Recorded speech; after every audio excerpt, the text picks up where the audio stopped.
في حاجه بص بيه، في ناس بنت اوتوماتيك على ارض زراعيه ماشي. تمام. وطلع وزير الزراعه اعلن ان خلال سنوات الثوره مصر خسرت 150 الف فدان. طيب. كويس.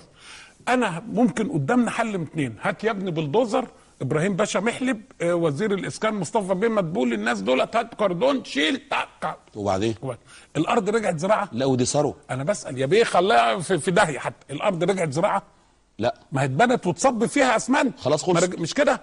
يبقى انا اخلي دوت اشوف هل المبنى ده على حياه الناس يؤثر. مثلا المفروض اعمل مثلا يعني صبه على 5 ادوار، بنى 10، نشيل الخمسه المخالفين ونخلي له 5 وتعالى يا عم نتحاسب عليه.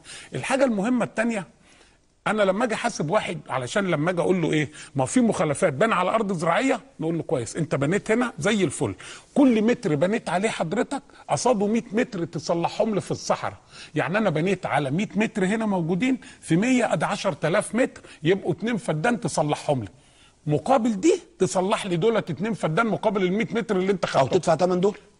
ما هو يدفع ثمن المخالفه بس يصلح لي دولت، يبقى متوجه لتصليح دول. طب انا بنيت على ارض حكومه، السؤال بقى هنا علشان يبقى كلام لازم هيبه الدوله تبقى موجوده.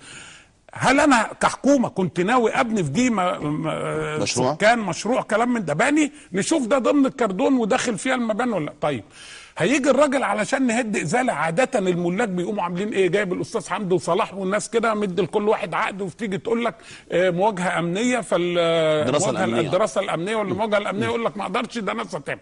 نقوم جايبين نعمل ايه؟ حاجه محترمه. يجي الراجل المالك اللي هو المستاجر اللي جاب ده العقد، تعالى يا استاذ انت اشتريت ده؟ ايوه يا باشا شاريه. تمام يعني تمام، ربنا يوفقك، انت بالنسبه لي براء يا عم ودي شقتك. يطلع الاوضه اللي جنب بقى في التحقيق اللي بتاع الكسب غير المشروع بتاع التهرب الضريبي، الباشا بيشتغل ايه؟ والله حلاق. طب كويس قوي ربنا يوفقك، جبت الفلوس دي منين؟ انت دفعت له المبلغ ده؟ ده فعلا بيه 500000 منين سعادتك؟ هات له اقراراته الضريبيه يا عم، هتلاقي 5 ساغ. يبقى الاولاني ده من 5 ساغ ل 400000 اللي بيقول عليها تهرب ضريبي ويدفع 100%. الحاجه الثانيه ده كسب غير مشروع. نشوف بقى حضرتك تاجرت في ايه؟ تاجرت في ممنوعات، تاجرت في مخدرات، في سوق سودا، مش كده؟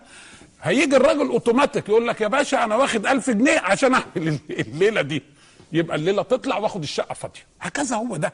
وده الكلام ده يشتغلوا بيه الدوله طخ طخ ورا بعضيها، يعني اجهزه قاعده سيادتك خلال 30 يوم 40 يوم خلصت الليله خلاص. عظيم. لميت الفلوس دي، مصر بقى يخش لها في الصندوق اللي احنا بنقول عليه من الفروقات دي لا يقل باي حال من احوال، لا يقل، والرقم ده انا مسؤول عليه 600 مليار جنيه. عندي سؤال، اللي انت بتقوله ده قابل للتحقق؟ الصبح شروطه؟ الاراده السياسيه موجوده، اداره رشيده الموارد